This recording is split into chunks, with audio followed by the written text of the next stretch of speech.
18 বাড়ির জমিদার বাড়ির যে এই জায়গাটি, এখানে 2003 সালে বাংলাদেশের প্রখ্যাত কথা সাহিত্যিক জনাব হুমায়ুন আহমেদ স্যারের চন্দ্রকথা ছবির চলচ্চিত্রায়ন হয়েছিল। এই যে এই এই এই মাঠ, এই ঘর এবং এই দৃশ্যটা আপনারা চন্দ্রকথা ছবির শুটিং দেখলে বুঝতে পারবেন।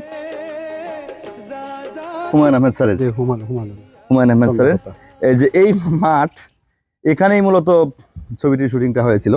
কিছু চিত্রায়ন কলেজের ছাদে হয়েছিল। ভালো লাগে না, কাক বলে কাকা। বাকি চিত্রায়ন এখানেই হয়েছিল। এখানে হয়েছিল, এই যে কাঠ ছিল এখানে, হ্যাঁ, সুন্দর কাঠ ছিল। কি হয়েছে? মুখে রোদ লাগে। এই যে ঘর, এই ঘরে জমিদাররা কি করতো? এটা জমিদার আমলে আমরা ছোটবেলা থেকে শুনে আসছি যে এটা নর্তকী খানা ছিল আর কি। জমিদার আমলে যারা বলতে জলসা বলে, যেটা জলসা করছিল, নৃত্য পরিবেশন করতো। জি, ঘরটা আরো বড় ছিল, এটা ভাঙ্গা পড়ে নষ্ট হয়ে গেছে, তো সংস্কার যেহেতু হয় না, সংস্কার না হওয়ার কারণে আস্তে আস্তে এগুলো ধ্বংসের দ্বার প্রান্তে দাঁড়িয়ে আছে।